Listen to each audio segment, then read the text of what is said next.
It was a quiet evening at Elon Musk's private residence, one of those rare moments when the world wasn't watching and the demands of innovation had finally gone still. The sky outside was painted with soft orange streaks, as if even the sun had decided to pause for something important. Inside, Elon sat cross-legged on the floor with his young son, X, scattered Lego pieces between them. His mind, though, was elsewhere, on SpaceX deadlines, shareholder meetings, and 1,000 unresolved emails. X looked up, his small hands paused mid-build, and asked softly, "Daddy, do you ever hear God whisper back?"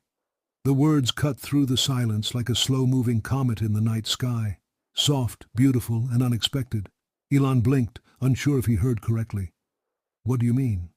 X shrugged, not in a careless way, but the way kids do when they're carrying a question too big for their age. "I talk to Jesus sometimes. I tell him things, but today, I think he told me something back." There was no sarcasm in the boy's voice, no performative wonder, just calm certainty. Elon studied his son's face, not searching for logic, but for truth. Something in the boy's tone unnerved him, not in a bad way, but in a way that made him feel small, vulnerable. "What did he say?" Elon asked, almost in a whisper. X hesitated. "Should I tell you now, or wait until you're really ready to hear it?" That question, that simple, innocent challenge, it lingered in the air like smoke from a sacred fire. Elon wasn't sure how to respond.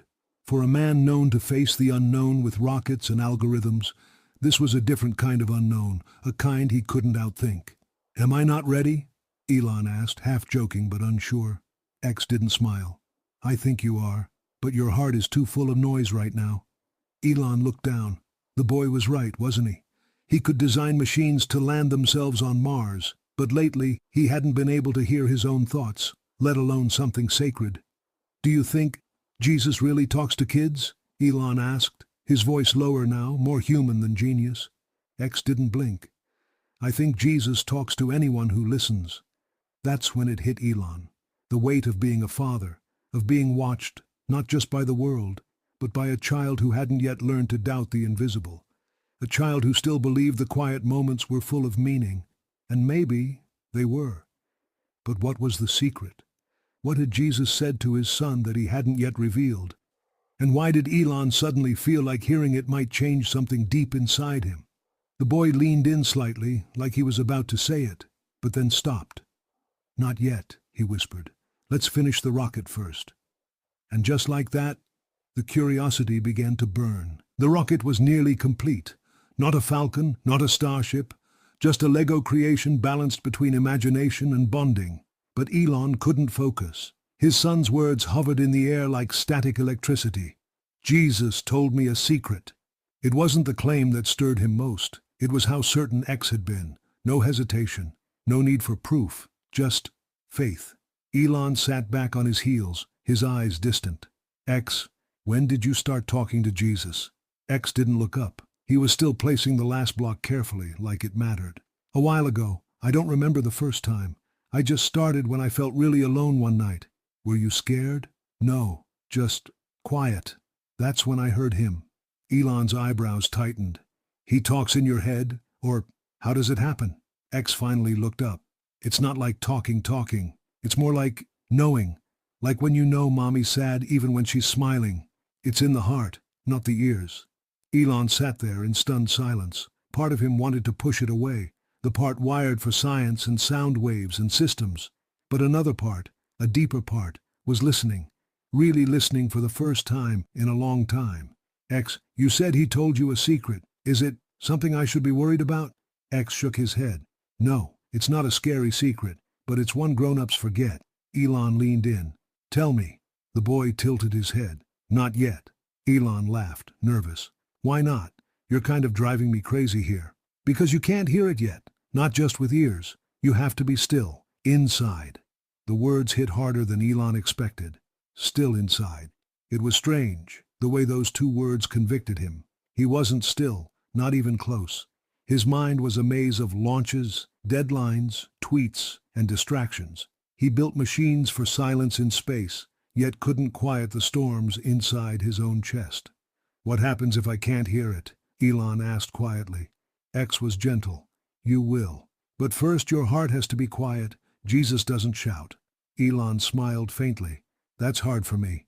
I know, the boy said simply, as if he understood more than he should. There was a long pause between them, a sacred silence. Elon didn't rush to fill it. X, he said at last, why do you think Jesus told you this secret? X stared at the rocket. Because he said it's time you remember something. Me? Yeah, you used to believe in something, before you got too busy building everything else. Elon's throat tightened, and somewhere deep in that stillness, a question began to bloom, not from X but from within. What did I forget? The rocket was finished now, but Elon knew the real journey hadn't even begun. Elon placed the completed Lego rocket on the table, but his hands lingered. His eyes were distant again, caught between memories and questions. The boy had touched something raw in him, not with logic or debate, but with a calm knowing, a kind of truth that didn't shout. X, Elon said, his voice low, almost fragile. What did Jesus say? I forgot. X didn't answer right away. He was watching his father closely, like he was waiting for something inside Elon to open up. Then, gently, like he was setting down something holy, he said, He told me, you forgot what love feels like when it's quiet. The room seemed to exhale. Elon looked up. What does that even mean? X shrugged softly. It means love doesn't always come with noise or fireworks or headlines. Sometimes it just sits with you, in the silence, and heals. Elon felt something stir in his chest, a memory maybe, of simpler times, of quiet car rides with his mother, of reading by flashlight under the covers, of the feeling of someone's hand on your shoulder when you're scared. Not to fix it, just to be there. When did I forget? He whispered. X answered without judgment. When the world got really loud, when you started hearing more about how to win and forgot why it matters. Elon leaned back, eyes fixed on the ceiling. You sound like you're 100 years old right now. I'm not, X said. But Jesus is. A chuckle escaped Elon, but it was laced with something else, something heavier. You really believe this, don't you? I don't just believe it. I feel it. Big people forget how to feel sometimes. Elon's eyes welled, though he blinked it back. That's true. There was a pause. X reached out and gently placed his hand on his father's. Not with fanfare, just with stillness. You don't have to figure it all out, Daddy, he said. Jesus never asked people to be perfect, just to listen and love. That word, listen, echoed in Elon's chest like a quiet bell. He had listened to the stars, to engineers, to data, but not to the part of him that used to believe in quiet, unshakable things, the kind of love that didn't need to be loud to be true, the kind that just was. What if I don't know how to go back? Elon asked. X squeezed his hand gently. Then don't go back. Just stop running forward so fast. Stay still long enough, and he'll meet you here. That sentence landed like a sunrise in Elon's heart.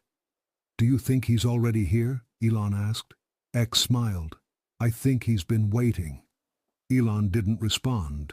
He couldn't. His throat closed around the words he didn't know how to say. But inside, for the first time in years, something was finally getting quiet. The clock ticked faintly in the background, and for once Elon Musk wasn't thinking about time.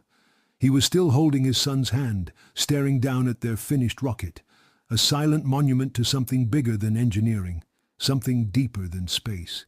He wasn't sure what it was yet, only that it mattered more than anything else on Earth. X, Elon said, his voice steady but slow.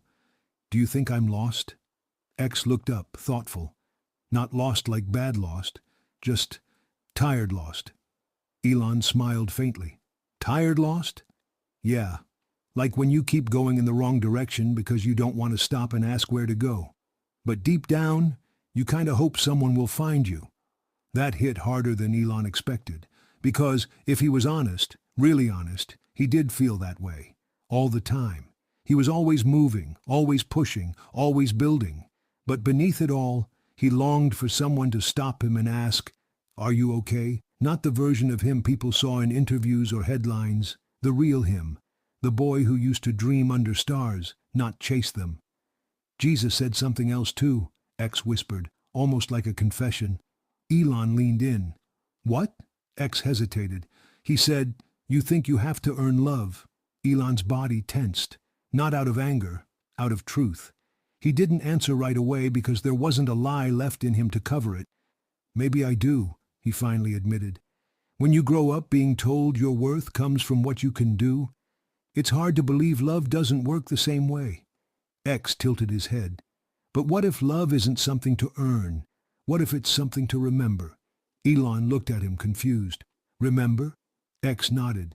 Yeah, like, we knew it already, when we were small, when we didn't need a reason to be hugged or held. We just were loved, and that was enough. A stillness fell between them, not awkward, holy. That kind of stillness that made Elon feel like something ancient was being uncovered in his heart, something soft, something human. You're telling me this is what Jesus said to you? Elon asked, eyes shining. X didn't nod or smile. He just whispered, I didn't hear it with my ears, Dad. I felt it, right here. He pressed his small hand to his chest. He said you needed to feel it again too. Elon swallowed hard. How did I forget? Because the world claps louder for rockets than it does for hearts. Elon closed his eyes, and in the silence he felt something break, not in a painful way, in a freeing way, like a wall that had been guarding his soul finally cracked just enough for the light to get in. Elon sat on the floor, elbows resting on his knees, head bowed, not in defeat but in reflection. The way X spoke, it wasn't just about religion or belief, it was about something more universal, more human, the kind of truth that didn't need to be explained because it was already buried inside every heart, just waiting to be uncovered.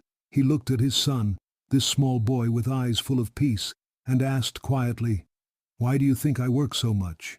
X looked down, thinking for a second. Because you want to fix everything. And maybe because it's easier than feeling everything. Elon's lips parted slightly. The words had struck deep. Feeling. That was the part he always avoided. He had built his life on logic, reason, planning. The unknown could be conquered with math. The future could be built with steel and code. But pain, love, surrender? Those couldn't be calculated, and they scared him. I think, Elon began slowly, when I was a little boy, I promised myself I'd always be strong, no matter what. X's voice was soft but steady. Jesus doesn't ask people to be strong all the time. Sometimes he just wants them to be real. Elon looked up. But real can be messy. Messy is okay, X said with a little smile. That's why he came, right? To sit with the messy people, not the perfect ones. Something inside Elon cracked open wider. He didn't want to cry, but the weight of years pressed against him. Every headline, every critic, every loss he buried beneath success. And here was his son, reminding him that he didn't need to carry it alone. Did Jesus ever say anything about me being a good dad? Elon asked suddenly, unsure where the question came from. X's eyes brightened. Yeah, he said you're better than you believe, and he sees how much you try. Elon's throat closed. He blinked hard. Really? X nodded. But he also said you don't have to try so hard all the time. Just being here with me, that's enough sometimes. Elon took a shaky breath. I didn't know how much I needed to hear that. You don't need to be a hero to me, Dad, X whispered. You just need to be you. In that moment, Elon reached for his son, pulling him close. Not out of duty, but out of something deeper. A kind of brokenness that wasn't shameful, just honest. He held him tightly, as if to say all the words he didn't yet know how to speak. I'm sorry if I've been far away, even when I was home, Elon murmured. I know, X said, but I think your heart is starting to come home now. There it was again, that quiet knowing, that soft grace, not from religion, from love, from a place so sacred it couldn't be bought, built, or scheduled, just felt. The evening light faded into a soft twilight. The stars were beginning to peek through the sky, distant and quiet, like silent witnesses to the most important conversation Elon Musk had ever had. He sat there, arms still around his son, no cameras, no audience, no metrics to chase, just a father and a boy. And somewhere between them, something sacred was healing. Elon took a deep breath and asked, not as a billionaire, not as an inventor, but as a man. X, can you tell me now? What the secret was? The one Jesus told you. X turned toward him, his eyes filled with gentleness. I already did. Elon looked confused. When? X smiled. The whole time. Elon paused, thinking. But you said, the secret, X said softly, is that it was never hidden. It's just that most people stop listening long enough to hear it. Elon stared at his son, and suddenly all the pieces came together. The stillness, the quiet love, the truth that didn't shout. It wasn't about hearing words from the sky, it was about remembering what had always been there, inside, in the place he had buried beneath years of ambition, pressure, and pain. What is the secret, X? Elon asked again, but this time the question came from his heart. X leaned in close and whispered, that you are loved, right now, not because of what you build or fix or change, but because you exist, because you were created to love and to be loved. Elon felt his chest ache in the best way. Tears welled in his eyes, not from sadness, but release. You think he really said that to you? He asked. X nodded, but then added something that surprised him. He said to tell you that he misses you. That broke something in Elon, not in a painful way, but like a dam giving way to living water. He had spent years running from something he couldn't name, and here it was, not chasing him to punish, but waiting for him to come home. And in that moment, Elon didn't care about his public image, or his reputation, or his intellect. He simply bowed his head and let the tears come. I don't know how to believe again, he whispered. You don't have to, X replied gently. You just have to be willing. And then, not for the world to see, not for headlines or quotes, Elon closed his eyes and whispered words no one expected from the world's most brilliant mind. God, if you're still there, I'm listening. A still peace filled the room. No thunder, no lightning, just the presence of two hearts, finally still enough to hear what had been true all along. The secret wasn't a mystery, it was love.